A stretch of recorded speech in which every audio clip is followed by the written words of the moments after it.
Welcome back to the Character Corner with your hosts, Chris and Deepam here. We are back with another Character Corner episode where we go through the comic history of some of our favorite characters. We also sometimes go into their outside the comic book world history as well. And today we're again. I said this last time. I guess the episode you'll hear before this is probably gonna be Inhumans, maybe even Batgirl. But we're recording these out of order right now. We're kind of just trying to get them all in when we can fit them in. So there actually might be 2 or 3 more character corners before you hear this Thor one we're doing right now. But this is going to be a multi-part, or at least 2 parts. We're starting with the God of Thunder from Marvel, the Marvel Universe, Thor, as we said, Odin's son. And before we get into that, I don't think we have any new reviews on. No new ones. No new reviews, but again, if you leave us a 5-star review, we will read it on air on our show and give us some feedback. Also, announcing here, by the time you hear this, hopefully we would have had one episode of this already done. On the Super Tuesday recap podcast we do, we're opening up a mailbag. So if you have any comic book questions, current characters, even the characters we do on the Character Corner, you have some questions there, email us. I don't know what the specific email address will be for the mailbag. So right now you can email us at mtrailerreviews@mtrnetwork.net. Again, if you've been listening to other or more recent shows, we'll probably have a specific email address for you to email. Send that in. We'll be covering just general comic book questions, general comic book character questions. We're talking about some of the stuff we're reading. We'll be going into like some of our ideas on how to make DC great again as far as movies wise, and maybe even changes with even Marvel and another character core and stuff. Like it's just gonna be a kind of a mixed bag of stuff we can just get into, because we've been finding ourselves wanting to have these conversations, and they don't really fit anywhere. I mean, like I said, people really loved our Secret Empire discussions, which, by the way, we have 2 of them now. Actually 3, because we did the first one, then we did the next one, then we did the last one on Omega. So, it hopefully be like once a month. We'll do a little mailbag episode where you guys can email us in. That'll be on the Super Tuesday recap feed.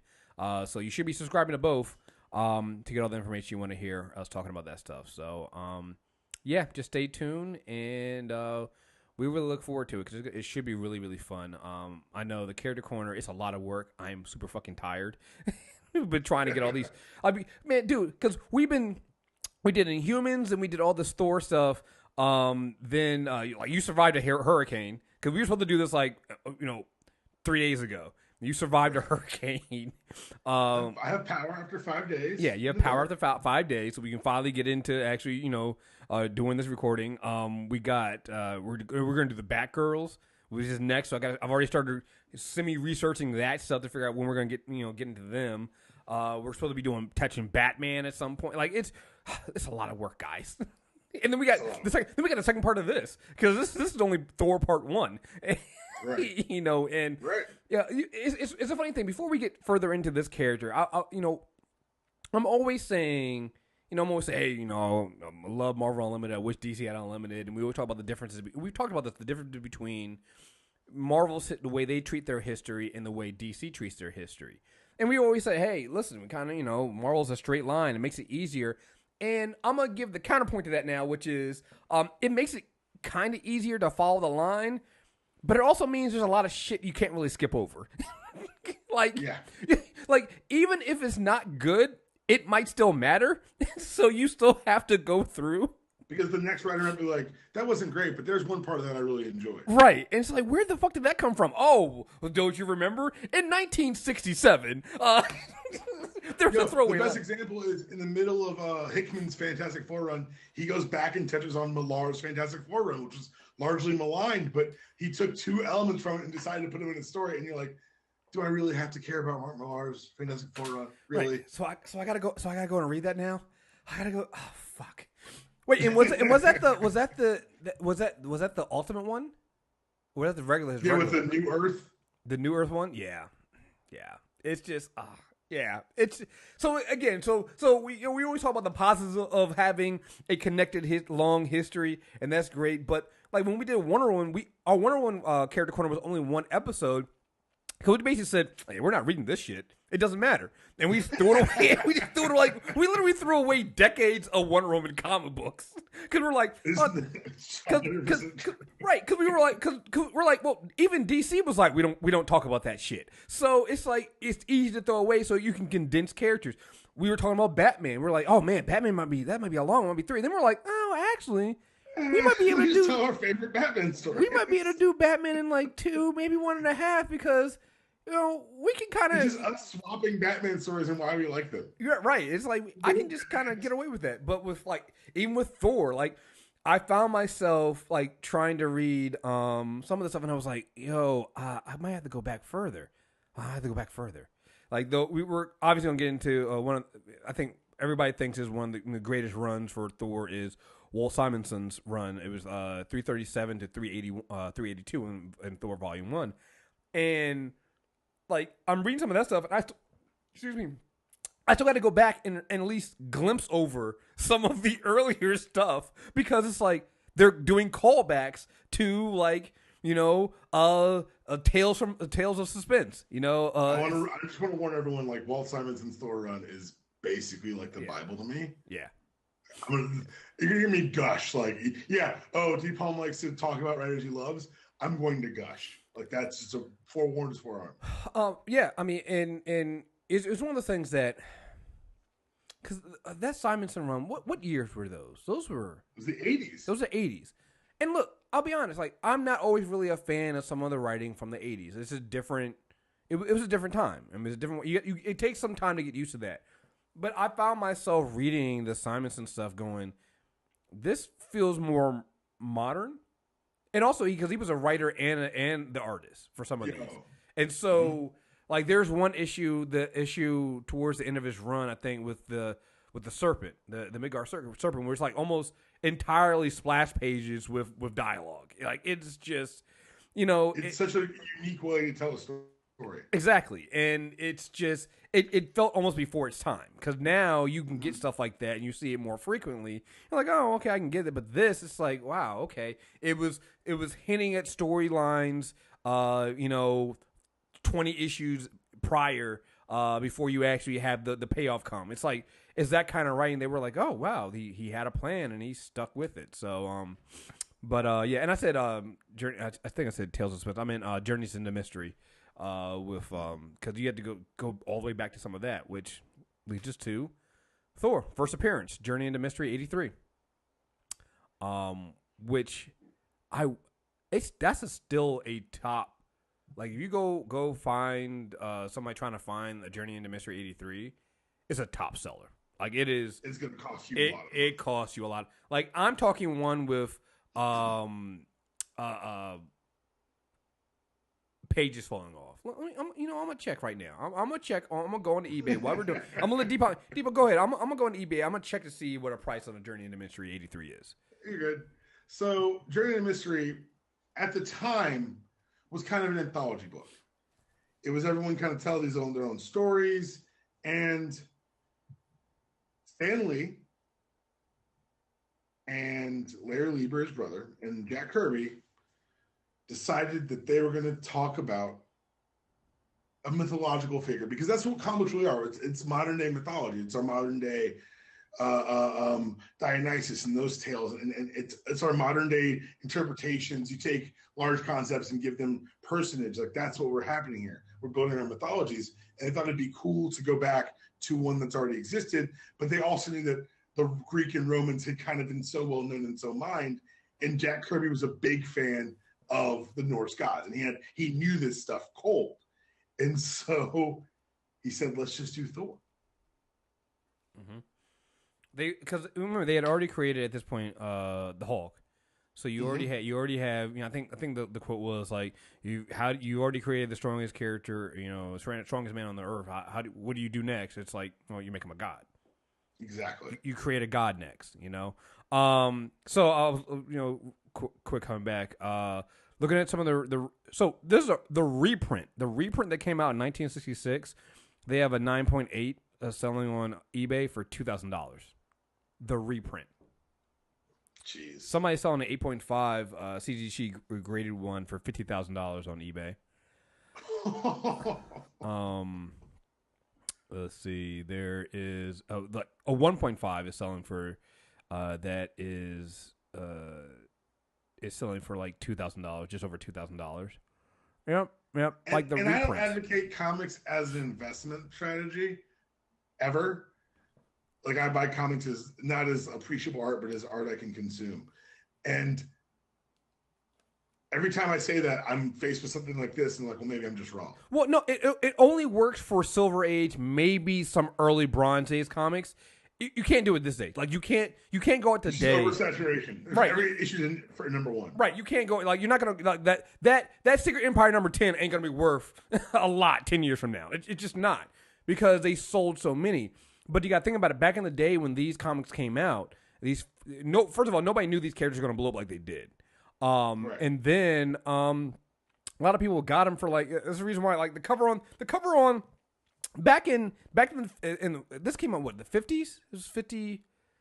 It was Silver Age. So what was Journey into Mystery? It was 52. So in 1952, when you went to buy a Journey into Mystery, you know how much it cost you? 12 cents. Yeah. It was a 12-cent comic. So think about it. If you bought a Journey into Mystery, right, back in 1952, you weren't thinking anything of it. You bought it. You were just like, oh, okay. So it's a 12-cent comic. You throw it out. You throw it away, right? You know, decades later, you come to find out if you had kept it in pristine condition, it would be worth, $100,000.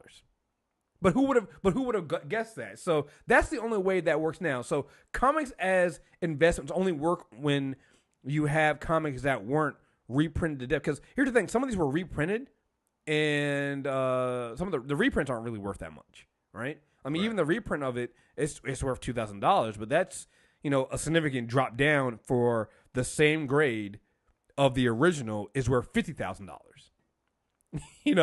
So it only that strategy only, because I remember I did the same thing with baseball cards.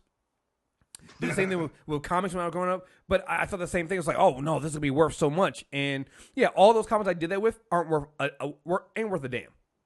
They're not worth a goddamn, right? But as I got older, I went out and started grabbing the comics that would never be reprinted again, like the first appearances, because these characters are gonna. Thor's always gonna be popular now. Thanks to the movies, he's always gonna be there. Captain America, Iron Man, shoot. If you really wanted to get into something, we talk about. I think the reason why we get on DC so much about failing is if you think the reason why all of my older comics are Marvel is because they're affordable. Like the first appearance of them, I can sit there and go, that's affordable. And look at the price we're talking about this with some of the stuff. Like even the lower grades though, like I can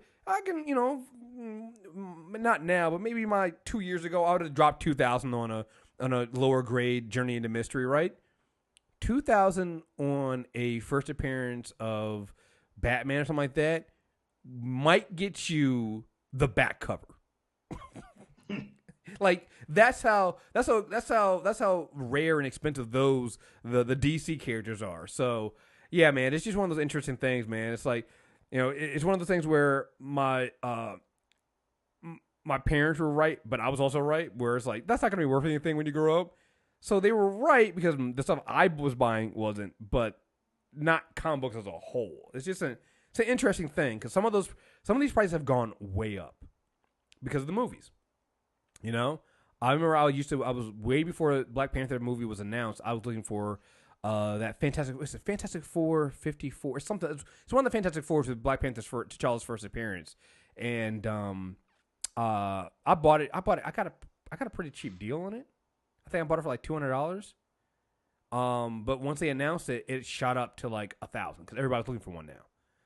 Right. So yeah, that's the only way that investment works now. So don't feel bad about it because now it's an investment, but you got to put down an initial investment to get them.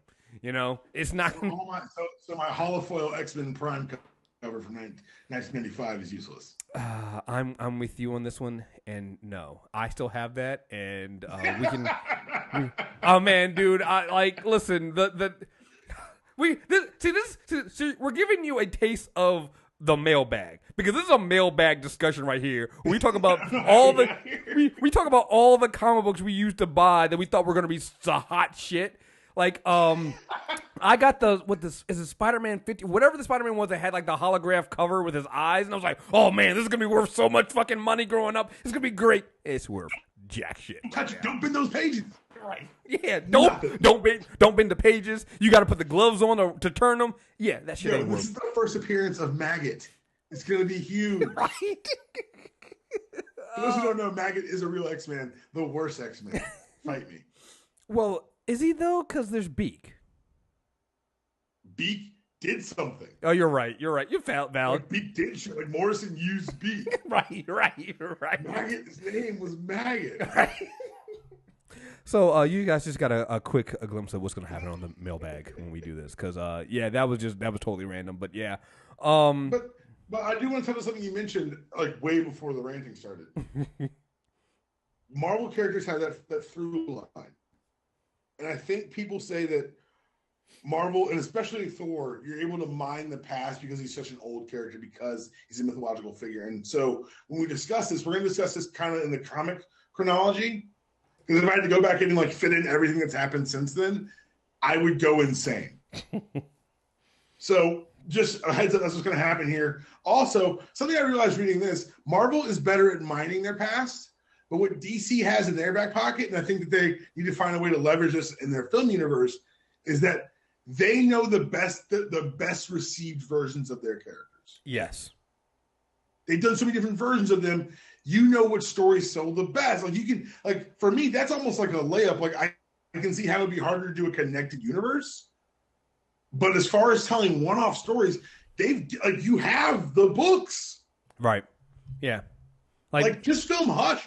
Yeah. I hate Hush eventually, but at the time it was like, holy shit, it's a villain every week. It's a crazy thing. Jim Lee's drawing it. It's crazy. Jeff Loeb's writing. It's nuts. Like just film Hush. Right. And we'll go nuts for it. Right.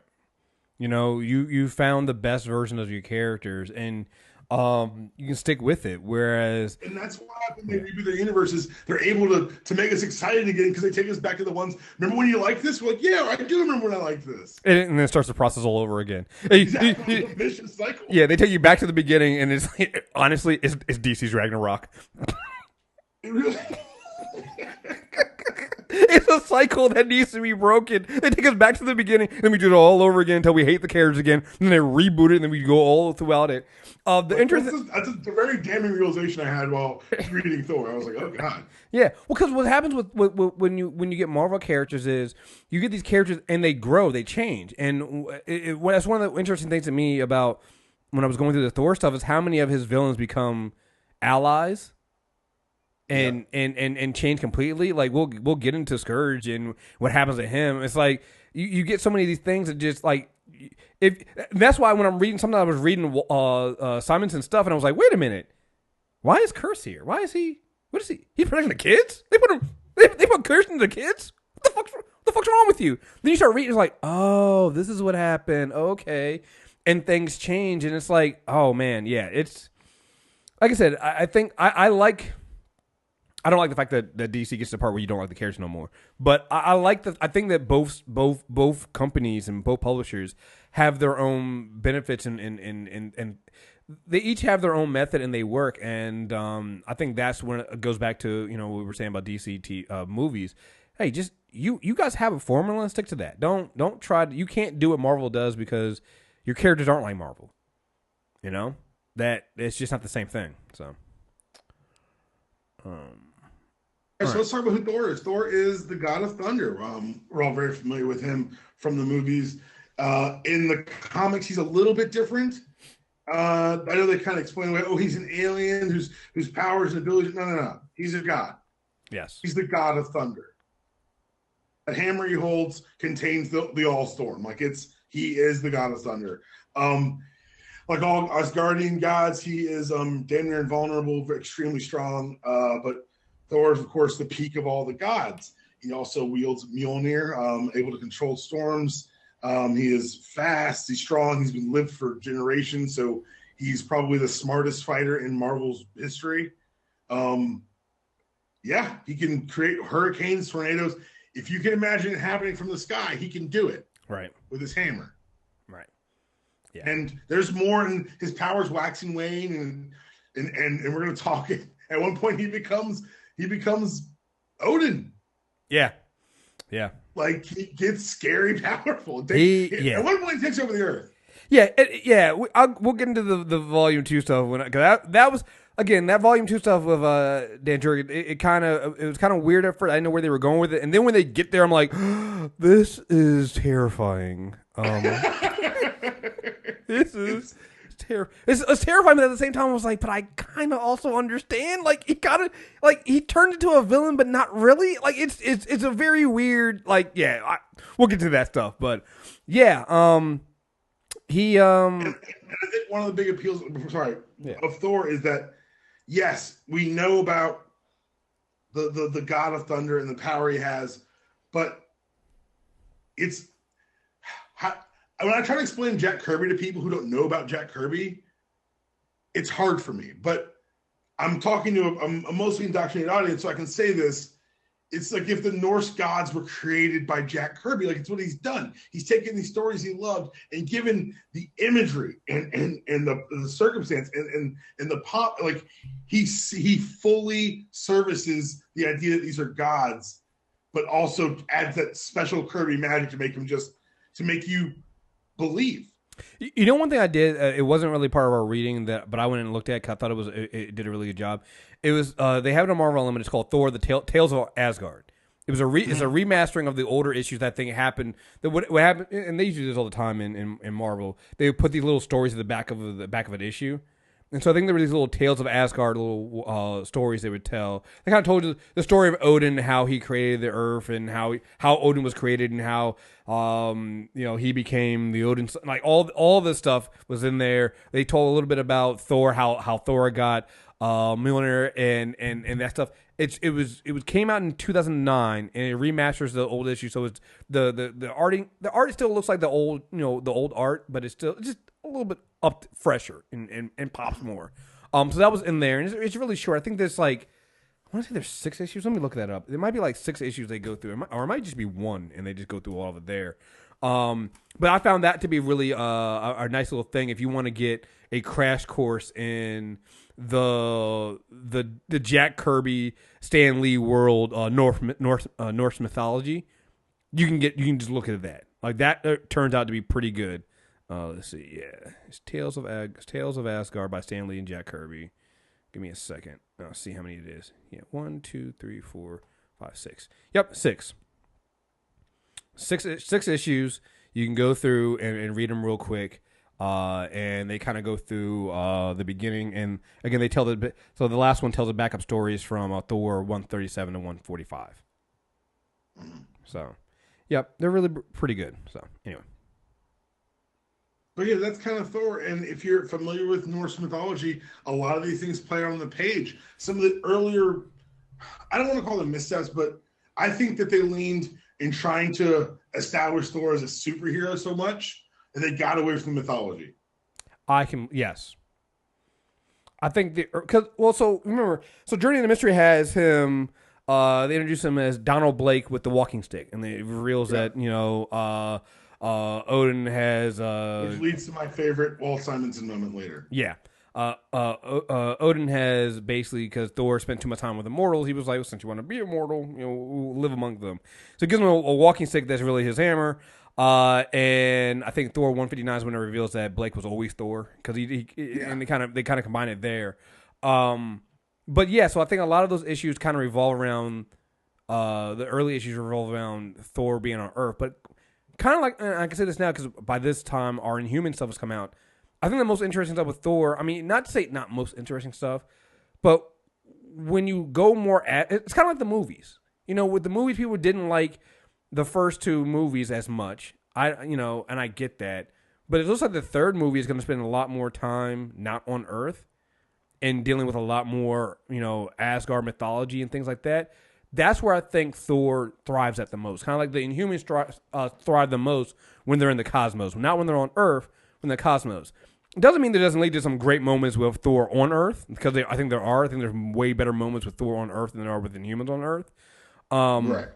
And again, I think that when you get into some of the things that Simonson does, and also what happens in Volume 2, they kind of use that connection with Thor on Earth and his mortal form. And the Volume 1 stuff is Donald Blake, and when we get into Volume 2 is Jake Olsen. That stuff, I think, writers started to come in and use that more to kind of separate Thor from the rest of the gods, even from his father, by having him connected to a mortal. He had to live as a mortal. He had to interact with mortals, and so his viewpoint on being, just Thor and God of Thunder changed a little bit. His viewpoint of humanity changed because he lived among them versus other Asgardians who didn't. So go ahead. Another thing to remember is that Thor is the latest iteration of Thor. Yes. Because of the Ragnarok cycle. So there have been previous Thors who've lived, been gods, and died at the end of all things. Which do you want to kind of just explain the Ragnarok thing? Because it's going to play in later. Do you want to explain it now, or do you want to? Sure. Yeah. There's a prophecy around Asgardian mythology. It exists in actual Asgardian mythology. It's just been curvied up a bit for Marvel. That I'm not going to get into because it actually plays out in the things we're going to talk about. But basically, Thor dies defending the world, and it ends that cycle of reality for the gods. They're then reborn. But in this cycle, Odin was trying to be proactive and trying to defend his son. Mm-hmm. So he decided to bear his son, not with his wife, but with Gaia, the goddess of Earth, yes. Basically. Giving Thor a larger tie to the mortal world, which plays into everything, because when they reveal that, or however you want to play it, whenever Marvel used that information to enhance the story, it made sense that all these, like you said, Thor stories still do work on Earth. Right. Right. And if you want that prophecy, the Ragnarok prophecy is, I think, it's first told in Thor 126 to 128. It's told in the back pages of the stories that's going on. It is going whom the gods would destroy. It's kind of the story arc. So it starts with Thor fighting Hercules, but the back of that is another story told where they meet the prophetess who's telling Thor, Odin, I want to say it's Balder, and Loki is there. It might be the Warriors 3 also might be there. I'm not sure. And tells them the story of Ragnarok and what's going to happen, and basically saying that, hey, Loki, you're going to be the cause of all this shit. So it's interesting. So let me bring up the fact that Thor is technically, because that's the one thing it caught me off guard when I realized. I was like, oh wait, Thor's technically not Frigga's son either in this iteration, because right. Okay, so that means that technically she's raising 3 kids that aren't, well, we'll get into the third one later, but she's raising 2 kids that aren't hers because Loki isn't hers either. It's like, right. Oh man, that's yeah. Different times, different standards, I guess. Just wouldn't be me. So that would have been one hell of a episode of Maury, though. 2 kids that aren't yours, one that is. They're all gods, right? Right. But and again, I guess another thing too. It's like, when you look at the fact that Odin is trying to protect his son and also stem Ragnarok from happening, you start realizing that some of his behaviors, matter, because you get this idea that sometimes Odin is just an asshole and doesn't care about Thor. But when you go through reading, he is an asshole. Oh, he is definitely an asshole. But he does really love his son. He really loves him. He even when he punishes Thor, there'll always be that panel of him saying, "What?" Like, this is the one thing I love about this era of comics. You get the monologues of characters having the thought bubbles and the anger speeches to themselves. It's like, why have I condemned my son? Because you're an asshole. That's why, sir. That's why you're kind of a giant asshole. So, but yeah. So I think that's why, like you said, I think that's why Thor does work a little bit better on Earth, because he is technically grounded in Earth. He is from the Earth as well. So, And you also find this out through a lot of people, father, sons, and daughters that come out of nowhere. Like, we'll get into it later. But when I found out, like, it was a panel, I think it was through the Simon stuff where he like kept calling Loki father, and I was like, what the fuck? When did this happen? And then you find out it's like, oh, it's a previous version of Loki from the previous Ragnarok. You're like, this can get confusing.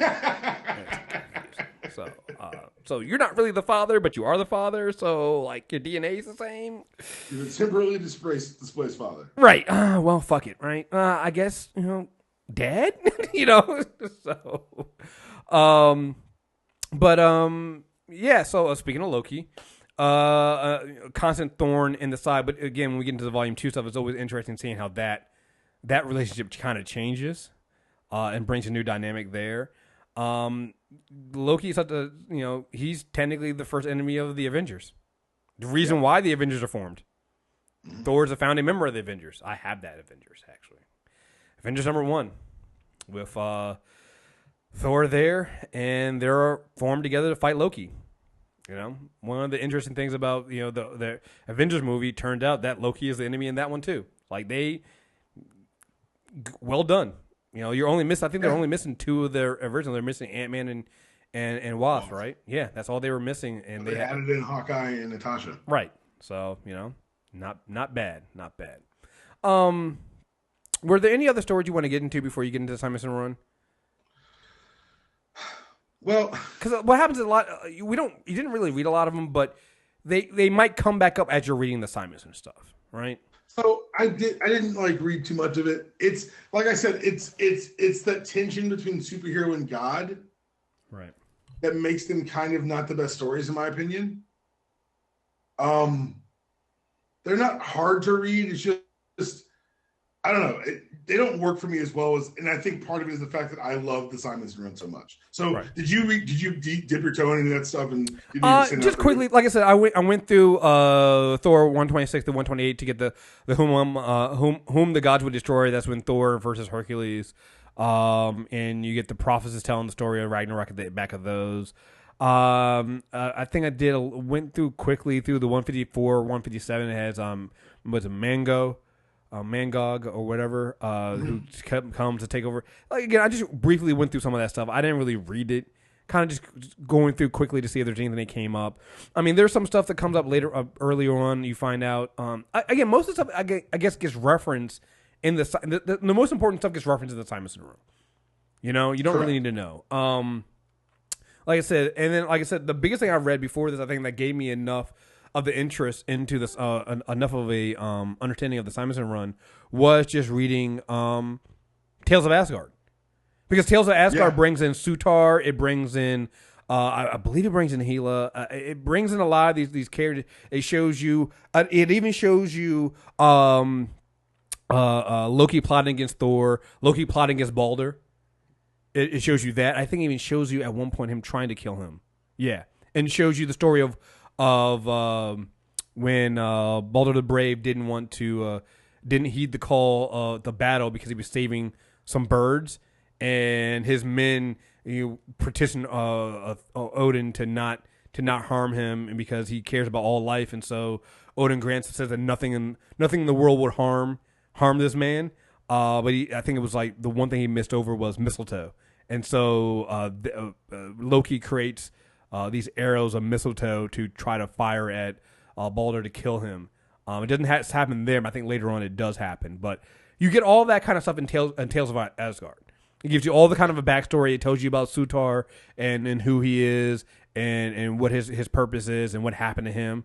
So if you read that, those 6 issues, those retold 6 issues that are in there, again, they're in Marvel Unlimited. They're on it's Thor Tales of Asgard from 2009. I think that'll give you enough understanding. And even I would also say go and find, because I'm not sure if the Ragnarok stuff it's not in there. Go find Thor 126 to 128 and just go straight to the back, because the Hercules story I didn't really give a shit about. But go to the back of each of those issues and read the prophets telling the story of Ragnarok. If you do that, I think you're pretty much set up for the Simonson run. So, yeah. All right, want to get into? Let's talk about it. All you, man. There's right now there's a DC series put out by Scott Snyder called Metal, and it's appropriately like as you want to say stereotypically pretty fucking metal. It is very fucking metal. However, I'm pretty sure that this Walt Simonson run inspired most of 80s metal. I can't prove it. Can't prove it, but strong argument like, maybe. Prove me wrong at this point. If you've never read the Walt Simonson Thor run, I'm going to tell you right now, there are three moments that I legitimately count among my favorite moments in comics. In the history of comic books. One that might be my favorite moment ever. Because Skurge is amazing. Oh yeah, the last sentence of Skurge is yeah. It's and I'm not going to start there, guys. Right. I'm going to start at the beginning. But if you've not read Thor 362, stop listening to the podcast. Go read it. Go read Thor 362. The funny thing about this, when we were doing research for this, before I even hit up Deep Home, I always like to go out there and I just do a quick search to find out what other people are talking about, like what their favorite runs are for stuff, right? On every Thor list of best Thor comics, not only do you get told, because what people do, because so Walt Simonson's run, and again, he was an artist and writer for most of this stuff. There's like one issue in between where he took a break, and I was like, I'm not going to read that. It's not even like it was bad. It's like, why would I sully my eyes with this? Right. So you're telling me he's on break. You're telling me he's on vacation. He didn't write this. Well, fuck. Right. Yeah, well, then fuck it. Okay, then. So Simonson, his run goes from 337 to 382. Right. It's a long fucking run, obviously. So almost 50 fucking issues. So when people go, hey, what are your favorite Thor runs and Thor stories, right? They usually don't just give you a whole 50 issue run of things, right? So, this story here and there. I guarantee you, go out there and look for this. Type in favorite Thor runs. You'll see out of the list, like Walt Simonson's issues in this run, at least in a top 10, will be at least 3 or 4 out of the top 10. And it will be the top. Every list will have Walt Simonson on top. Yeah, and they'll all be at the top. Like, so there'll be the Ballad of Beta Ray Bill, the Sutur saga, and then the last one. I can't remember what the last one they call is. But like they're all there. And then they'll pull out individual issues like 362, which is Skurge's Last Stand. So it's like you'll get a issue, you'll get a top 10 list. 3 of them will be like runs, and then 2 more will be just single issues of Simonson. Like he's got all this stuff, and that's how good this stuff is. And again, it's from the 80s, and it sets up so much stuff there. So, and that's one of the beauties of I think doing these character corners, is because that we can walk in and talk about a character, but a lot of times, particularly with Marvel, there's one creator or run that we can point to and say, that's the high water mark. That's what everyone else is shooting for. For X-Men, you can fight me on this. It's Claremont. Yep. And for Thor, it's Simonson. Because here's the thing. I'm sorry, go ahead. Go ahead. No, go ahead. No, I was going to say, like for Daredevil, it's Frank Miller. Like, there are just certain high water marks that you're going to try to have to hit. I honestly think that Captain America is going to be Spencer. Yeah. Because here's the thing. Because even when we get into the Volume 2 stuff, the Volume 2 stuff gets really, really good, you start seeing Simonson's influence. Like a lot of the storyline, and people even point this out, there's like, this is kind of like Simonson's run and what he did. Now again, it gets changed, so it takes a different direction, but the foundation of it is kind of the similar thing that Simonson did with some of his stuff. And like it's less a cover band, more like, no, we really like that album that inspired us to make music. Right. And so the Simonson run is the end all be all of Thor. Like even when we get into part 2, we'll probably be mentioning some of the Simonson run, and it's like, it's important, and that's what it is. So let's talk about how the whole run opens. Not with an introduction to Thor's world, not with a soft reset. It opens with a giant splash page of an unseen demon forging on a giant anvil with one sound effect being heard: doom. I think that's how you call your shot, Chris. Yeah. Yeah. Here's the thing. I love how they did this because he opens up his run by setting up the next part. Like what he's doing here is not even, I think doesn't even come up. You don't even realize who that person is until the next set of runs he does. Oh, this is something that plays out over the course of a year. Yeah. The opening caption is, "The sound of thunder reverberates throughout a billion worlds." What? Yeah. Mm-hmm. And you don't pay it off at the end of the issue No. or at the beginning of the next. You play it off over the course of a year. Yeah. Yeah. It takes them a while for them to come back. Well, I mean, not even a while to come back to this because you keep seeing this. They keep, every now and then, he keeps cutting back to this demon on the forge. And you're just like, what the fuck? Mm-hmm. Mm-hmm. Yep. And so it's just, yeah. This is how like you said, this is how you open open a run. So following that, Thor is called to help Nick Fury. So there's a disturbance with one of their satellites or whatever. So he goes out into space, and we meet the first of the now expanding and important supporting cast for Walt Simonson. So what Walt Simonson did was said, "Oh, we've got this great story, we've got this great cast of characters, we've got this great mythology behind all this. Why aren't we utilizing it to the fore?" And something I love about his run, and let me not work for you because I'm of the church of Walt Simonson. Oh no, I'm letting you run on this. This is good. Okay. This is all you. But him saying not just, "Oh, these mythologies exist," but now they're going to matter. Balder the Brave, yeah, man, he matters now. And they say, well, let's also create some new. So Thor goes and meets his ship called Scuttlebutt and fights the warrior there and ends up dropping his hammer and getting too close to Earth because that was the enchantment at the time. He had the hammer in his hands or he would revert back to Donald Blake. And Beta Warrior Bill beats him. He beats Thor. I mean, Donald Blake, but whatever, he wins.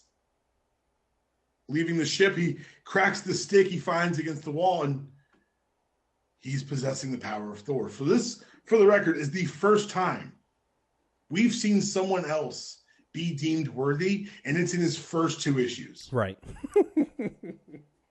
We barely know who this person is. We don't know. We know nothing. All we saw was him getting a fist fight with Thor. Donald Blake get knocked out, and him get the hammer. For all we knew, he's a bad guy. Yeah, he's a horse-faced demon. Right. But you learn about him and his people. You learn that they've been sitting in space, running from demons that destroyed their homeworld. But they've been put in cryostasis, and the Beta Ray Bill had been tabbed to defend them. Odin figures out this is another creature who is worthy, but he can't have Mjolnir. So they go and forge their own new hammer, Stormbreaker, which is, by the way, the first sign of this is going to be a metal 50 issues. Right. The new hammer's name is Stormbreaker. What? Right. Which, I'm not going to lie, you give me a choice between the hammers, I'm picking Stormbreaker. I'm picking Stormbreaker. It sounds cool as shit. I'm sorry, I'm picking Stormbreaker because... You have to explain Mjolnir. Right. What's that hammer do? Well, Stormbreaker? It's in the name. It's in the name. It's in the name. They say, what's in the name? That's in the name. That's in the name. That's what's in the name. Yeah. It's amazing. Yeah. And you get to see Thor fight alongside someone. It's basically a snapshot as to why Thor's a hero. Right. The Ballad of Beta Ray Bill is him coming from people who need help and doing what he can to help them. Sif, a warrior who's been in love with Thor for years, and which actually plays out many, many times over the course of this run. She ends up staying with Beta Ray Bill and helping him defend his people against these demons. We don't know where these demons are coming from, and that's what's so unlike the stories of the time, is that there's so many questions. Yeah, they don't answer them right up front. You're lost reading. You're like, wait, and I didn't know this stuff. I'm like, oh, that is where that came from. And then you get these other little intersplicings of Loki's machinations behind the scenes. Mm-hmm. of the other things on Asgard. So what Simonson does in his first few issues, he fleshes out this existing world and says, no, all of this matters. Everything matters. Sif leaving matters. Mm-hmm. Sif leaves to go with Beta Ray Bill to protect his people. And they give him the ability, and this is also a huge change in Thor. And this is also, like, by the way, super cocky, because this is like the first 5 issues of his run. Yeah, like this is he like you said, he has no doubt that he's going to be on there for a while because yeah. And then Odin changes the enchantment from Mjolnir to Stormbreaker so that Beta Ray Bill can power down. Mm-hmm. And fit in on Earth, because that's the other thing too. They kind of don't they have is this where they have Sif and Beta Ray Bill on Earth so that Thor can be more in Asgard. I think that's a little bit later. That's a little bit later. Okay. I couldn't remember. Yeah, no, you know what right that is? now, That's after. Yes, you're right. That is after. I know what that is. Okay. Yeah, because right now Thor has to go back to Earth with no way to power down. Right. Right. He's like, I don't know. His own identity. Yeah. And you get one of my favorite moments in comics. I don't know if you caught this. Yeah. But when Thor runs into Clark Kent. Yes, dude. I'm like, I was like, wait a minute. How did they pull this off? How does nobody like? Because what happens is at one point somebody gives Thor some glasses. Like, here, just put the glasses on. That'll work. He's like, that's not gonna work. He's like, works for the other guy. You're like, oh, Superman reference. Then he walks out and he literally runs into Clark Kent. And at first you're like, okay, cool. You're just making it seem like he's Clark Kent. But then there's Lois in the back goes, Clark, are you okay? You're like, what the fuck, man? No, the 80s were the best, dude. They could get away with shit like right, that. I could never do that now. No, you could never do that. Like, I read that like 3 fucking times going, did they just do what I think they just, like, they really just did this here? Yeah. And that's one of the beauties of having it be artist-writer, because you can sneak in little things that are just for you. Well, and it's funny about it is because it shows you also how silly the whole glasses thing is, because Thor looks like Thor. Like, yeah, he's big as shit, and he's got this shirt on and these fucking glasses. You're like, how is nobody gonna notice that this is not Thor? Well, even after he helps Clark up, you see Clark's thoughtful and says, "Gee, that looked like that could have been. I could have sworn, nah." Right. That happens a lot, though. That happens because when he gets a job working at the construction place, and the guy keeps going, "Man, that guy, maybe that guy's no, he's Spider-Man." They're like, "Really, dude? He's Spider-Man? As tiny as Spider-Man is, you think he's Spider-Man? What the fuck's wrong?" Like, yo, dude, it's so fucking hilarious, man. Yeah. Oh man. Again, there's funny moments like that throughout this book, like that. So, but it's that little bit of levity. You're right that Simonson's able to sprinkle in there, like. The people like, is that? Nah, it couldn't be. Like, Thor as a construction worker. Right. Right. Carrying all this stuff that would normally require heavy equipment. He'd buy him. Oh, and by the way, Nick Fury got him the job. So it's like, come on, dude. Come on. You didn't. Come on, Thor. Oh, man. So funny. So, you also in this time get Lorelei, the Enchantress's sister, trying to woo Thor, and because she's in love with Thor now because it's Thor, and because also another overriding theme of this run, Loki's a dick. Yes. And let's get into Loki here, because Loki, I know we all know him from, like you said, the movies, but what they do, what Simonson does here is he mines that pathology of being second best, of being the other brother. And really, like, you get a lot of great Thor Loki moments. Mm-hmm. And while Loki is a dick, you watch, like, you don't sympathize with Loki, but you understand. Right. He has a brother who is considered perfect, the heir to the throne, who does all this stuff, gets away with all this stuff. He feels left out, and he's acting out. You don't feel sympathy for him because he's a dick, but you're like, I can definitely see where this is going. You can see where it comes from. Right. Absolutely. All right, so continuing through the Simonson run. What part stood out for you? Like, was there anything that you were just like, this is like that grabbed you upon reading it? Because I wish I could experience it for the first time again, personally. Like I said, I think what I loved about it was the slow reveal of Sutur. You know, Right. I mean, and again, if you have read Tales of Asgard or you read anything from Thor before, you know that's who's on the Forge. But I just loved how, I mean, you would be in the middle of another part of the story, and then they would come back to the Forge and what's going on in him, because I think does he forge Twilight in the Ballad of Beta Ray Bill, or That's when we first see him striking it. Yeah.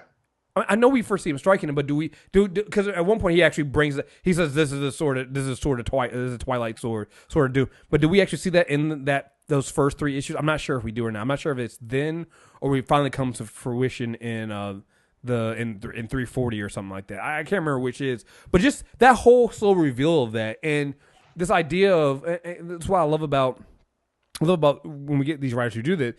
You can tell they're seeding something bigger, something larger. Mm-hmm. That's what I have there. So, when we get into the Sutur saga, which goes from 340 to 353, I had this one down here, and this is one of my favorite moments was, when Odin sees that his Lorelei is tricking Thor, but doesn't intervene. He's just like, it's a wonderful jest. I'm like, he's kind of racist. He's like, well, as long as she's not Asgardian, I don't care. I'm like, he's like, oh yeah, you know, some sons should have secrets from their father. I'm like, but you've been spying on him, and it's not really a secret because you know, and it's clear that he doesn't know his Lorelei because he thinks he's like Melody or something like that. So it's like, Odin, your son's being tricked. Can you not? You're so racist, you don't care. Okay, that's what we're gonna do. So there's moments like that. It's just like this is. Oh, and I have it in my notes here. It is in 340. 340 is when they slowly reveal that you see him forging the actual sword, and they say that it's Twilight, the sword of doom. You know, so again, but that's after, you know, that's 4 issues in. You know, up until that point, you haven't seen it. You don't know what he's doing. So they keep going this, you know, for all these. I mean, it's a really long, slow, no pun intended, burn. Right. Which I think is just, to me, it's something that I didn't expect from a comic book at that time. I just didn't, you know? Right. So, let's see. 349 is when Odin tells about getting the Odin power. When his brothers first sacrificed himself to keep Sutur from entering the kingdom. You know, when I think it was Odin and his 2 other brothers. Right. Yeah. And what I like about this is, particularly with what you just mentioned, the whole thing, like rereading it again and again and again, it feels less like a superhero comic and more like a fable. Oh, absolutely. Absolutely. Like it does involve Earth, but again, I think that because Simonson doesn't forget about, you know, Thor being on Earth. He doesn't. You know, he does recognize that, you know, even as one of the things that drives Odin crazy is the fact that Thor, it continues to put so much focus on the mortals and Midgard, right?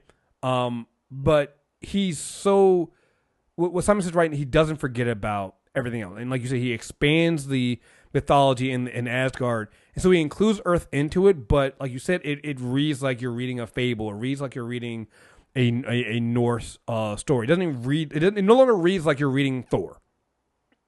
You know, you're reading a Norse mythology, and it involves Earth because again, all those mythologies end up involving Earth, and that's what they do here. And you really get the understanding that these are gods that we're talking about. We're dealing with the dalliances of gods. We're dealing with the whims of gods at this time, and all of them are gods, from Loki to Sutur to, you know, the goddess of death, Hela. Like all of them, it all involves, you know, it all involves that, you know. Even when you get into the storylines of Balder the Brave and what he has to go through and he has to do, you know. Yeah, I mean, that's one of my favorite moments is that Balder moment. Which one? So when he finally has to fight. Oh yeah. Yeah. So the entire run of Simonson's Thor, this is one of my favorite moments in it too, is Balder the Brave, who's known as this legendary warrior, but everyone sees he's gotten fat and old, and they think, oh, Balder's best days are behind him. But what they've done is they've taken the legend of Balder the Brave and say that what happened to the mythological Balder actually happened to ours too. So, for those unfamiliar with Norse mythology, Balder was once killed and sent to Hell, where he confronted with everyone he'd ever killed. As the greatest warrior in Asgard, there's a lot of people. But to get back to life, he had to kill them again. 10,000 souls. He told Thor in the book he didn't walk out of hell, he swam in an ocean of blood. So and you think the entire run, you're thinking that's you're thinking you literally swam through, because it's hell. It's like you literally swam through an ocean of blood. Okay, I can see that. No. I killed another 10,000 people, and it was like I was swimming through their blood. That's what I meant by that. You're like, oh, I can see it, because when he went into hell, he was so young looking. He had brown hair. He didn't have white hair. He comes out, he has white hair. Like he literally, because you're like he lost himself to get to freedom, you know? But he said that he would never, ever pick up the blade again. And Loki, during the Battle of Sutur, Malekith is marching his army on Asgard. And through it, you see Balder say this: I beg of you, cease now and prevent this terrible thing from happening. I'll let you live, I swear it. My mission is with Loki. And you realize that he's not begging them to spare him. Right. He's begging them to let him spare them. He says, demons, I forswore the sword forever, but billions of innocents will perish if my mission fails. Conscience, I cast thee aside. Death shall be my helpmeet. And he murders everyone. Everyone. Yeah. And of course, because it's Simonson's run, Loki engineered this just to screw with Balder. Because that's the other thing too. We didn't really get into, but Loki's been jealous of Balder the entire time. Mm-hmm. He's been fucking with him. It actually was the orchestration of his death in the first place. You know, right. So I love the moment when Odin sent Balder to get Loki on his side, and he was like, look, I know you don't want to do this because I'm asking you to go to the man who hates you and who had you killed, but I need you're my most trusted agent. I need you to go and do this for me. And because Balder is, who he is, he goes and does it. But Loki pushes that button. Loki even makes it so that he thinks Balder thinks he's killed Loki because he swings his, because Loki, after all of this, he's like, Loki, listen, your father needs you to come and help him. Please come. Right? That's what he's there for. He's there to do that. But Loki's already made a deal with Malekith, and Loki's like, no, I'm not gonna do this. He's like, but I just did all of this. I just killed all these people. I'm here to deliver the. As a matter of fact, I know what it was. Loki didn't even want to read the message. Right. He would deliver the message, and Loki was like, no. He's like, oh, I just did all of this. So Balder got mad and swung his sword and cut off Loki's head. But it doesn't kill Loki, because Loki was like, that's what he wanted. And because Balder felt so much shame for giving into his anger and then swinging on Loki that he leaves in shame. But again, like you said, it's Loki being Loki. So, right. Yeah, that was also another awesome. Yeah. I wasn't sure if you were talking about that moment or when they actually show you, because that's him fighting those to get out of there. But then they also show you later on, I guess later on the run, they show you what he had to do to get out of hell. Where he actually had to face. They actually showed you, yeah. Yeah, and so I was like, that's why I was like, which moment? Because both of those moments are kind of like, holy shit. Now mine is when he's literally apologizing, like, please, yeah, I just had a problem. I don't want to. Please don't. Like, you want us to spare you? Like, no. I want to spare I'm trying you. To spare you. Yeah, and it set up so well, because that's one of the things I love about this run is that Simonson, because he's given so much time, and I know we talk about how we like to see artists and writers given a run. He's given so much time that you really do believe that Balder's just a washed-up fighter. There's a guy that comes for him because to avenge his family that was killed by Balder at one point. And I think one of the Warriors 3, was it Volstagg? Yeah, the fat one. He goes, he's like, listen, young man, you don't want to do this. I'm saving you. And he sits on him and then tells him stories. It's like, listen, man, you don't want to do this shit. You don't want to go down this route. So we're gonna sit here. He's like, because they might forgive you, but I think it was like Hogan wouldn't forgive you. So you just need to go ahead and sit back and not do any of this shit. So yeah. I really I like Thor Frog. Yeah. Oh, but that was even after Odin dies. After Odin dies, so Odin vanished. I'm sorry. Go ahead. He vanishes after the fight with Sutur. Yeah. But there's a moment before then that was one of my favorite moments. It was so before they go to face off Sutur on Earth, Odin stays back in Asgard. He's telling Frigga to take the children out, but the children don't want to go.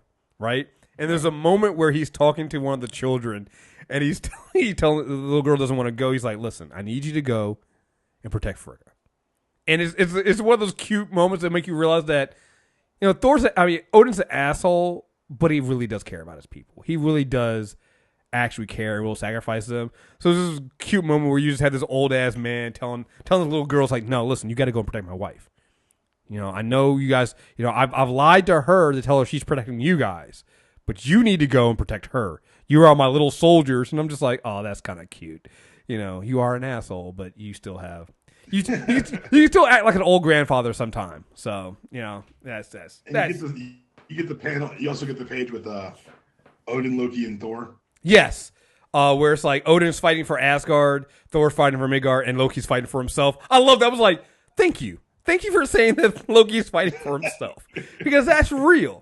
And you have all three of them fighting Sutur, and then it ends with Odin and Sutur basically doing the falling down like the Gandalf did with yeah. I mean that's really what they do. They fall down into the pits, and it comes on top of them, you know, and leaving Odin presumed dead, and Asgard without a ruler. Mm-hmm. Even before we get to Frog Thor, there's another issue. The issue where you have Thor, he doesn't know at the time, but he's talking to his great grandfather. Mm-hmm. I like that one too, because basically, he has to wrestle every night his great grandfather to get his strength back. But it's basically and this is where you draw a difference between this and what happens in the next volume when Odin is gone. In this one, you have a Thor who is reluctant to take power, who is reluctant to take his father's place, who doesn't even believe that his father is really dead. Right. And you know, when you get into volume 2, you have him basically saying, "My father's dead. I'm now the ruler of Asgard. You know, what needs to be done will be done." You know. But here you get the young Thor who's just like, "No, my father's not really dead. This is just, we need to bring him back, and I'm not ready for this. You know, I'm ready to take on all this responsibility and this power." Which again, I think is great. So. Yeah, it shows like it's the growth of the character. He doesn't want to. He's not ready to rule Asgard. Mm-hmm. You get a great moment with him and Loki with the when the hammer always comes back. Right. Loki afflicts Thor with a love potion. Thor visually figures it out and says, "You should lift the curse," and throws the hammer away, and then holds his brother's head and says, You should release the curse, or because the hammer always comes back." And you're like, wait. And he's like, "You wouldn't do this." The hammer always comes back. And eventually, at the last minute, of course, Loki lifts the curse, and of course, Thor just catches it with his offhand. Right. Because Thor's the best. Right. I mean, that's a great moment. That's a great use of that little conceit. Right. Mm-hmm. It's like, yeah, well, you know, it does. You know, wait, are you gonna catch it with the other hand, or are you gonna catch it with Right. And I love when I talk about this Simonson run, because I talk about all the insane, crazy, like the splash pages with 1,000 words on them, and that's something you notice. Like, they're all very big moments, but Simonson was not afraid to write over them. Oh yes, I mean, like I said, he's definitely a writer artist, because you can see he loved drawing it and putting the artwork in there, but he also loved putting those words in there. He probably got a bunch of shit to say. Yeah, he definitely did. You were mentioning Frog Thor. So people say, "Oh, this is such a crazy run. It's so big ideas and big moments." And I'm like, "Well, there's also Frog Thor because Simonson knew that comic books are fun, and like, what more kind of like a modern day fable is it than your hero turning into an animal?" Mm-hmm. And literally, I mean, it literally goes into a whole adventure of him fighting rats with leading leading the other frogs. Like it's a lot. It's like the original People Rick. Yeah, it really it really is. Now that I think about it, you're right. Oh my god, you're right. This is where they got Pickle Rick from. Oh my god, because I had never read it before. Like I knew about Frog Thor, I knew what happened. I didn't know there was a whole issue of him before he even got the hammer back as a frog. It was literally going around as a frog again, while also Loki is trying to solidify his power and being ruler of Asgard. Because yeah, this is all occurring. And Thor is slowly taking hits. Like these things that are happening to him aren't easy. He ends up fighting Hela, try to rescue some lost souls, and gets scarred up. And so he has to grow a beard. Which, when you say just how metal was this run through, Thor grew a beard in the middle of it. Well, that's also around the time of Skurge's Last Stand. That's around the issues of 360 through 362, or maybe 363 to go through this. Like he literally goes through to save these mortals who were taken, I think, by Hela during the when Sutur during Inferno. And Skurge at this time is basically committed to Amora, the Enchantress, but she's playing games with him. And she starts, the entire run, he's been like you said, like the Enchantress's like lapdog. Mm-hmm. He's been like a level boss for this entire run, but never really someone you had to worry about. He's always been depicted as dumb and kind of plotting and only did what he was told. And then 362 happens. Yeah. He decides he's going to hold because they're trying to escape. Thor's beaten Hela, gotten scarred, but beat her. And he's decided he's going to hold the bridge for them. Because somebody needs to hold off the forces of Hela because she's basically turned back on her pledge. She's going to run them out of hell. And Thor says he's going to stay behind. But Skurge knocks him out and says no. So like, leave me as much ammunition as you can spare, an extra weapon or two, and bid Thor farewell for me. Tell him I'm sorry I struck him unfairly. We shall have that drink, he and I. And then it's the next few pages are just the images of Skurge taking on and fighting these forces of hell. The thunder is louder now, and the strike is and Skurge is waiting. Perhaps he has waited all his life for this one moment.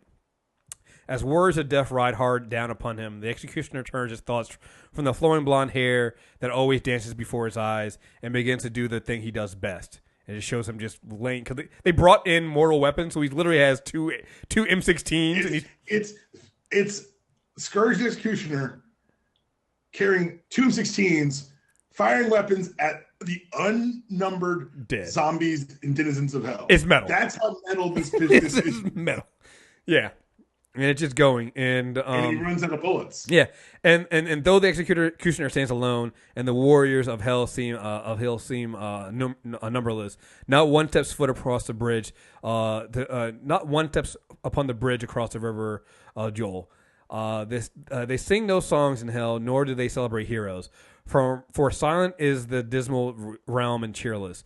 But the stories of Jobru and the God who defended it is whispered across the 9 worlds. And when a new arrival asks about the one to whom even Hela bows her head, the answer is always the same. He's still alone, and that answer is good enough. And it's just like the panel again.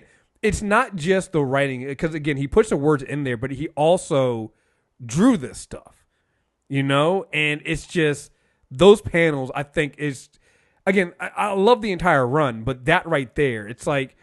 Yeah. that's one of those like slam dunks for comics as art. Yeah. Yeah. And like I can't convey enough. He made something emotional and like moving but it's about someone killing zombies with an M16 in each hand. Right. Right. And the interesting thing about this is later on, I think in the same run, and Trench is told by Heimdall that, hey, listen, they're about to coordinate Thor because he's gonna, but like, hey, she's like, hey, where's Skurge? She's like, yeah, he didn't make it. He stayed behind. She's like, you lie. He's like, no, he didn't make it. You find out, it's like, yo, you were playing this motherfucker. Like, you literally were playing games with him. He left to go because he needed something to get his mind off of. He needed to find purpose because he found he was following you on like a lapdog. He went out and did this stuff, and now you're mad? Like, come on. Yeah.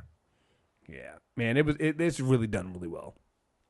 So Thor takes more hits. Thor gets cursed by Hela, who makes his bones brittle as glass and says he can't heal. She makes him also immortal and unable to die, truly, no matter what happens to him. Which, when you think about it, at first you're like, well, you're immortal, but it's like, yeah, but you're Mr. Glass. So, your body's completely broken and you're immortal, so you can't die. So it's actually agony. Oh, yeah.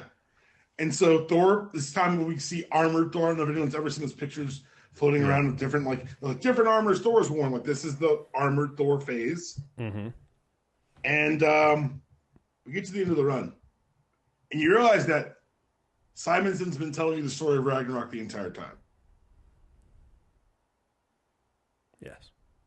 Because the Midgard serpent, destined to die and kill Thor in combat, is found on Earth. And he's found on Earth in the guise of Fing Fang Foom.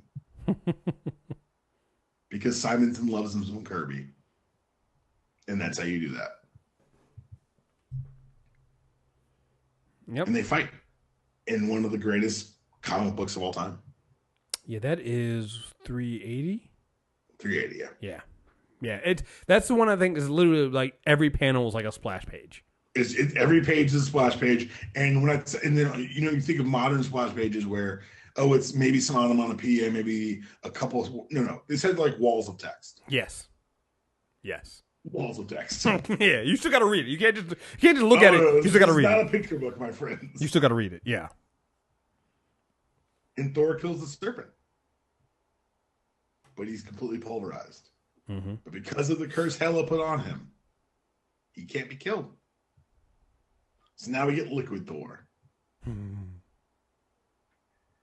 It's amazing. Like, he ends up taking control of the destroyer, forces Hela to bring him back to life, and then breaks Loki's arm. Yeah. Oh, I love that breaking Loki's arm thing. He's like, yeah, something. Yo, it's the pettiest shit in the world. And he basically tells Thor, let me see if I can find that panel. Just break his fucking arm. Like, what? The panel is so fucking funny because he basically tells Loki, he's like, I mean, you kind of had that coming, but maybe you should start thinking about what actions have consequences. Basically, what he tells him. It's kind of fucking funny as shit, yo. Is that in the last issue of the run? I think it might be. Yeah, it is 82. It's an 82. All right, let me find that because it was so fucking funny to me because just the way that Loki was standing there, you're like, yeah, your arm's about to be broken. This is gonna be a problem. Let's see here. Where is it? Trying to get all the way to the end of it. Here we go. Yeah, here we go. He's like, so Thor says, so Loki's like, so what do you intend to bore me to death? Nay, my step brother. I intended to depart this cheerless place. Good, but I will leave a little something behind, a memento of my sojourn to hell. And he breaks his arm with the hammer. You'll discover, I think, that not all wounds are easily healed with magic. Some must heal naturally. And while it heals, I hope you will reflect upon the considerable time Thor spent encased in his iron shell, a victim of Loki's hatred. May this token of my esteem remind you never to confuse forbearance with weakness. Hela's vengeance, however misdirected, was guided by a sense of pride of place. But Loki's soul was ever inspired by pure malice. You've broken my arm. There speaks the Willy Loki at last. As always, his cunning mind pierces to the heart of the matter. And the heart is this. Only Odin's forbearance was infinite. Farewell, brother. What? I told you not to do that shit anymore. Right. Don't tell And that's it, man. And Simonson, like in the end, you look back and Thor beat the cycle. Yeah, he does. He broke Ragnarok. Yep. So, and honestly, and for people who come afterwards and who told great stories that we're going to cover in part 2 that I really enjoy and I hold in high esteem, how do you top it? Yeah.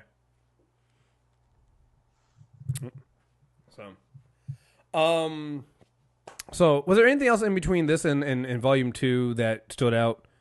No. I didn't really get Frankly, no. And this is kind of the thing is that's the downside of having these definitive runs on these characters. It's like, well, now what? Yeah, right. What do you do next? The next guy is like, what do you want me to do? Like, it feels like you're set up to fail. Yeah.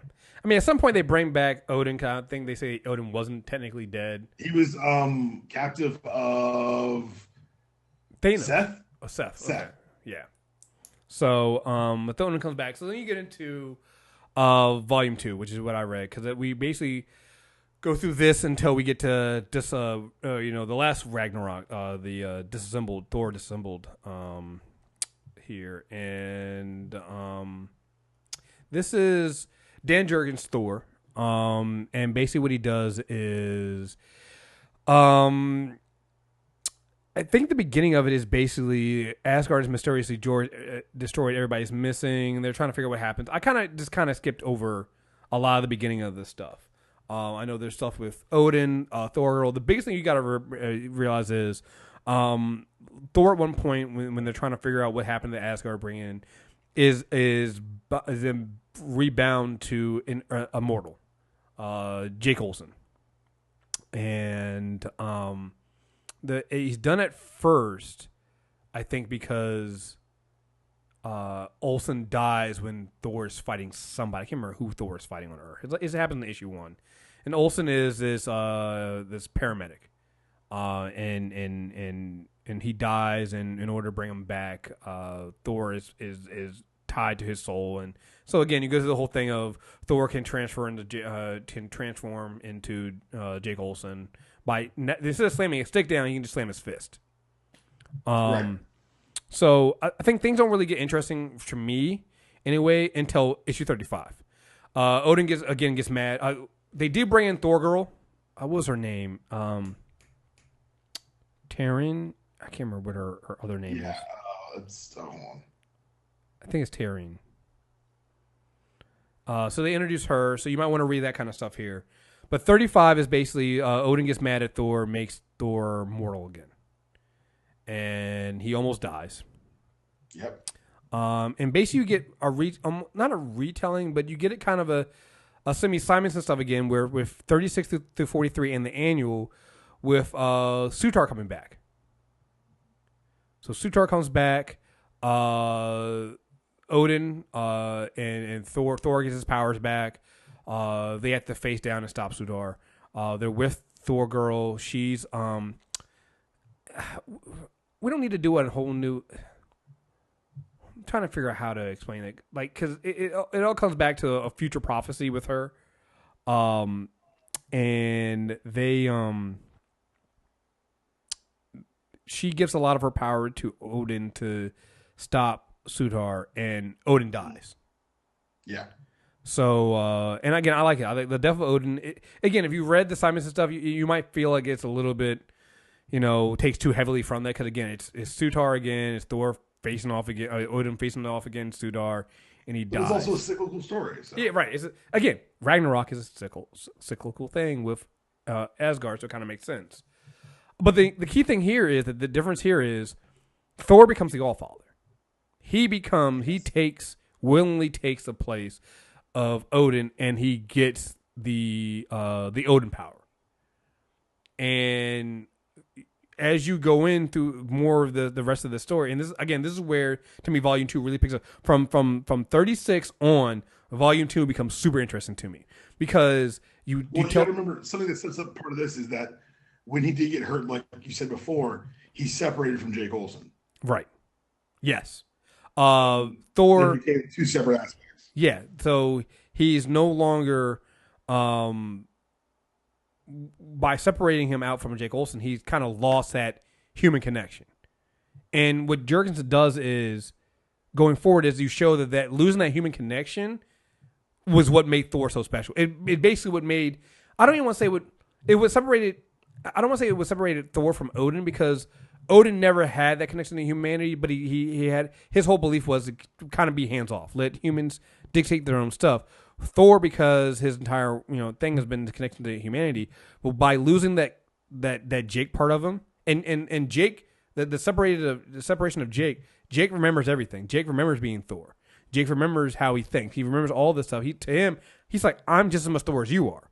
I just don't have the power. Like, you're part of me, I'm part of you. We're running the same here. When Thor becomes an Allfather, he starts struggling with the idea of keeping track of things with Asgard and also protecting Earth, because that's what he's always done. So he gets a brilliant idea in Thor 51 to bring Asgard to Earth. And it all goes kind of, I don't want to say it goes downhill from here at first, because it starts off sounding okay. Like, Earth, obviously the Earth people are not happy about this. At least the governments are not. They launched a missile attack. I think they launched nukes at them. Yeah. To try to destroy Asgard. To take over a country? Yeah. To try to take over this stuff. So they're like, Church of Thor comes out? Yeah, like all this stuff happens. So basically what happens is, by bringing this in, Thor decides he's going to, like, Asgard is no longer going to just sit by. They're going to answer the prayers of the Earth people. And he starts performing. Now, again, remember, to me, it's a interesting run on, like, the philosophy of religion, because a lot of questions come up. It's like, hey, listen, like, he's doing all this great stuff, but what about people who believe in faith? What about people who believe in a god? And Thor's whole thing is like, I am a god. Like, so you're taking away our belief system, our choices. Like, no, I'm just saying, I'm one of many gods. I can do this stuff. Why would I not help you? Why would I not do this stuff for you? And so you get, like, there was an interesting, they do some interesting stories where, in one part, there's this father. They're in Maine, I think, and they're lobstermen, but the sea doesn't have any lobster in it at all. But they're very, like, one of his sister is a nun. They're devout Christian Catholics, and they just don't believe in this stuff. They're like, no, I'm not going to believe in the Church of Thor, and this doesn't make any sense. We're not Thor. Yeah, people that are Thorists, like we pray to Thor, like all this stuff, but he doesn't believe. But they're losing their house. Their traps are always empty. He goes to the bank. The bank manager is his friend. It's like, we can't give any more loans to people who are lobstermen, because you guys are literally bringing in nothing. You have no money. I can't help you.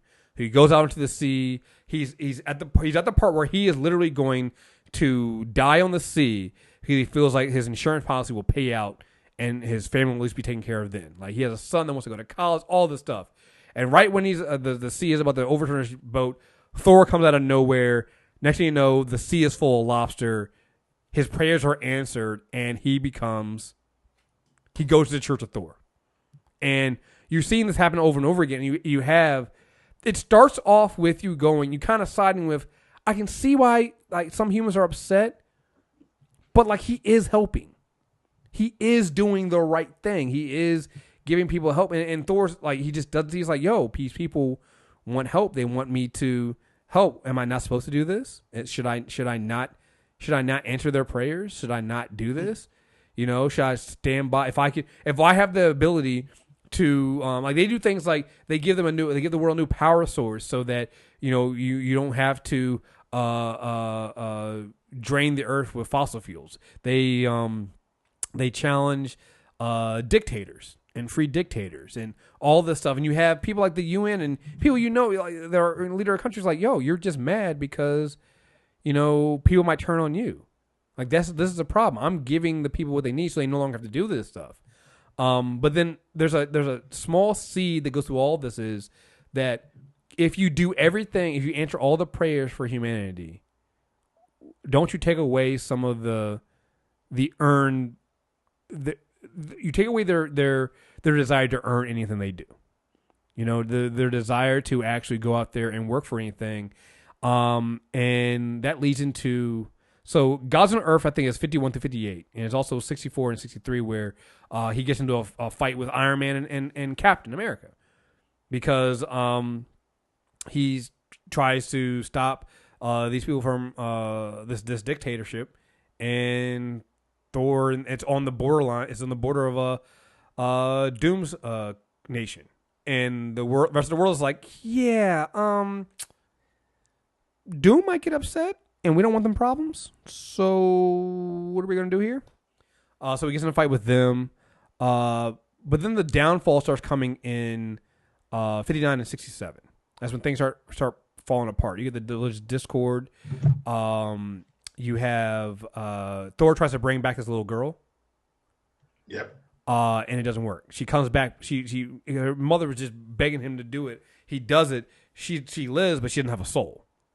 And this leads to again more religious leaders being upset. Actually, that might happen right before. Yeah, that happens toward the end of that. They try to kill Thor, and they try to destroy Asgard. And in a way, they kind of work because they blow up Asgard, but they don't realize that you can't really kill the Allfather like that with mortal means. They made a mistake. And it is a very big mistake because Thor loses it. Thor gets fucking angry and goes fucking off. And then something even worse happens. Jake gets involved, and Jake is like, listen, I'm just as much Thor as you are. And tries to pick up the hammer. And he kind of does. Actually, I think he does. He picks it up and he hits Thor with it. Thor gets mad and kills Jake Olsen.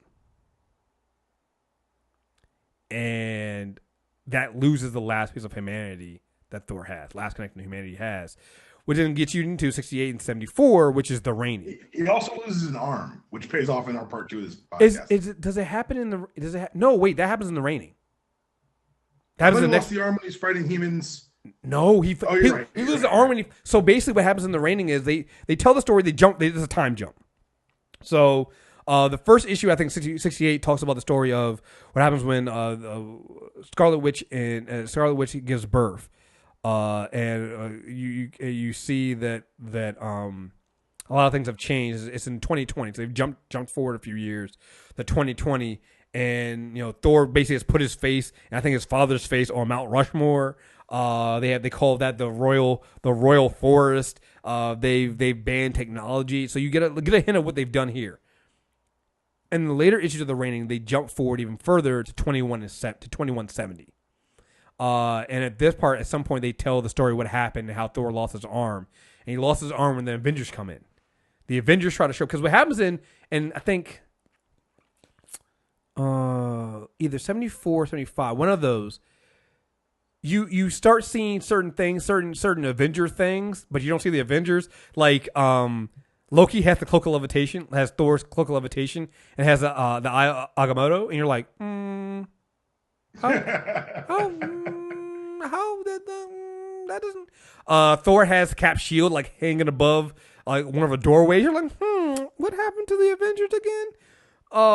And even in some of the things you get hints of it, and then you see what happened. The Avengers go in and they try to attack. They try to attack and take out Thor, and they had help on the inside. And a matter of fact, I want to say that's during the reign. I think this happened during 68 through 74. They had help on the inside. Balder the Brave. He had turned on Thor, and he let the Avengers in. They try to kill Odin. They try to kill Odin. They try to kill Thor. It does not work. No, it does not work at all. And yeah, kidnap his son. Yeah, they tried. Well, they didn't kidnap his son. They tried to kill. Balder had picked up his son, Thor's son, and threatened him. Because at this point, Thor also decided to pick Amora, the Enchantress, to be his bride. Once he decided that he's going to be the Allfather, he didn't pick Sif. He picked Amora, the Enchantress. He made, and that's why I say during this time, you see an interesting dynamic between Loki and Thor. He made Loki the head of security, head of Asgard security, and is basically his trusted advisor. And there's so many people who look back and like you get like the moment with Jane Foster going like, you have Loki here, really? You're listening to Loki? What's wrong with you? You're going too far. Right. You have all these people trying to tell him he's going too far. He's going too far. You're going too far. You're doing nothing. But he doesn't get it. He sees that I brought peace. I've done all this stuff. During that attack by the Avengers, there's also Zakaro, the Tomorrow Man. Yeah, because this has all been part of a prophecy that started in, I think, even earlier in the Volume 2 run, where there's a prophecy that Thor is going to be the end of everything. That Thor's going to be because, like you said, like it started off as kind of a Simonson, almost like a tribute, but it feels, because he does the same thing as there's prophecy, it plays out throughout the run. It just feels like a watered down version almost. Right. But it's actually a really good story. Like hearing you talk about it, and it takes me back to reading it. I'm like, that is broad strokes, a pretty good story. Yeah, I mean, broad stroke. Like again, and that's why I think you got to read the later part. Like the beginning of it, up till 35, they're hinting at the later story. Like they bring in the Tomorrow Man, they bring in these different characters. They keep hinting at this prophecy and they even show you glimpses of the future that show that under Thor things are horrible, and you're just like, where are they going with this? But it's not until the death of Odin and when Thor gets the Odin power that you start bringing things together, and it becomes like a really, really interesting story. You're like, oh no, this is good. Like it takes you that long to get its footing. But the final issues of this are so intriguing. Like even down to when you get to Gods and Men, which is the last 5 issues, the 75 to 79, when they jump to 2170. Because one of Thor, they brought in this character during the last time, was it Thalfi? I can't remember what his name. He's a mortal that Thor had found at one point that had been slaughtered by people who had been loyal followers of Thor long before Thor took over, I think, the Earth, right? And he made him a trusted ally. He gets pushed into the future during the attack on the Avengers he gets pushed into the future. He gets sent to 2170, and he at first he's like, this is great. I mean, they made Earth into new Asgard. Everybody seems happy. Everything seems great. He falls. He meets this young mortal girl, and they end up getting back to Asgard. And he finds Thor, and Thor's like, oh, my trusted friend, my great friend. This is great. But he's not shown everything. He eventually finds out from Scarlet Witch's daughter, who survived, that hey, everything's not as you see. Like you're seeing, Thor showed you all the great stuff. Here's what he didn't show you, and he starts to realize that this isn't good. That Thor is messed up. Also, you get the return of the God Butcher, Desky, the God Slayer, who shows up to end Thor, and everything just spins out of control. Thor figures out that, listen, this is not going as well as I thought it was. Where did I go wrong? And he finds out that it's basically, when you were separated from, when you no longer listen to Jake Olsen. When you were separated from Jake Olsen, you lost your humanity. You lost your connection to humanity, and you lost everything. You had to go back using the Tomorrow Man's technology. Go back and change that. And I think because this Thor comes back later on, they just create a new reality, right?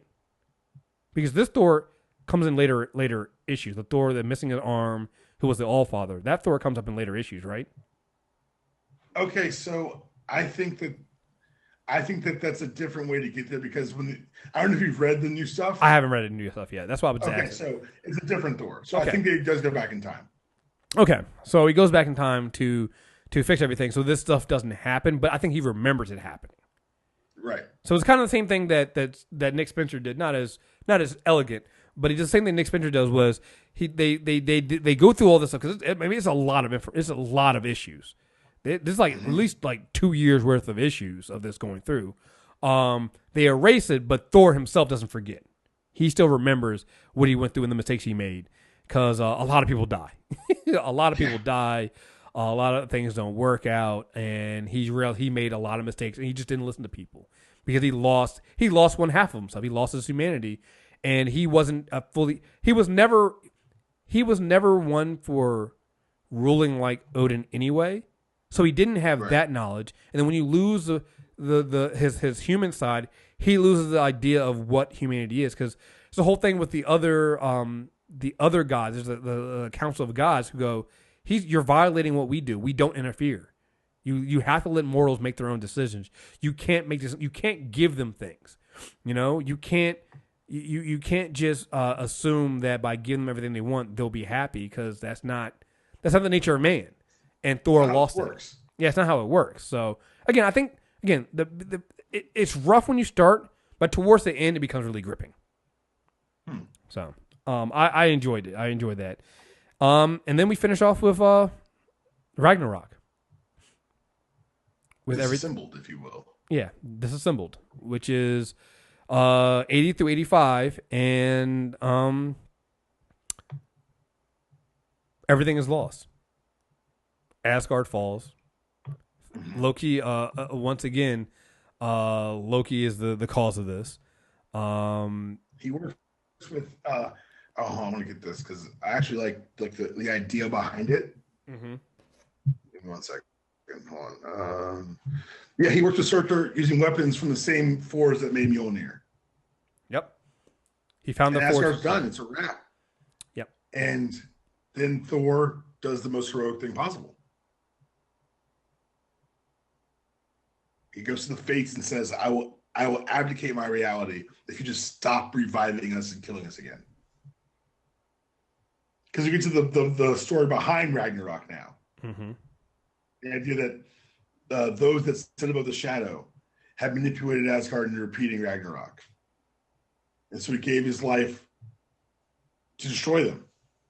The Odin power at the very end of the run manifests as like a young Asgardian and tells him that this is what your father wanted. This is why he changed this cycle to tie you with the planet Earth, to give you the ability to fight back. Mm-hmm. And then we leave Thor to the summer of the gods. Yep. And you get and again when we come back, we'll come back because they basically don't get Thor for the real Thor for 2 years. Right? Yep, put him on the shelf. Yeah, they put Thor and all of Asgard on the shelf for 2 years after this, because it literally is the death of everybody. Like everybody, like there are people in here. Volstagg becomes skinny. Like it is. Like it is a say whatever you want about the story and how it's told. They wipe everybody out. They communicated the severity of what was happening. Yes, like you're like, oh, I see. This is they kill a lot of people in here, and a lot of people you would think that wouldn't die. Sif losing an arm, and then it's just since she dies, like everybody goes. Everybody goes. It's the end of all things. It's the end of all things. It's literally Ragnarok. It's the end of all things. Yeah, and that's Thor for you. So, like I said, focus on the Simonson run, the back half of Volume 2. And that's really all you got to get to. You can get into all the different characters we have. Maybe next time we'll go into more of the backgrounds of some of the side characters we have here, the Warriors 3, Lady Sif, and all the rest of them. But I think that's pretty much the big deal for Thor right there. For what you need to get. You read that stuff, you'll get everything. Because again, it touches on everything. Especially anything that's going to be in the next movie. You're going to see almost every one of those characters are going to be in there. Gila's in there, Sutur. We've already gotten Malekith and the Frost Giants before. So all these characters you'll see, are in there. Skurge is going to be in there. So all those characters are touched in Simonson's run, and maybe even in the back half of Volume 2. So if you want to really kind of be prepared for the Ragnarok movie, I'd read these, because honestly, and I don't know if this was our intention, but the Simonson run in the back half of Volume 2, they're literally Ragnarok stories. They're all Ragnarok. Everything's right. Ragnarok. Everything's involved right there is Ragnarok stories. So if you want, a crash course in what's going on and what Ragnarok means in the Thor universe, read that stuff there, and you'll be fine. 100%. All right, you got anything else you want to add to this, man?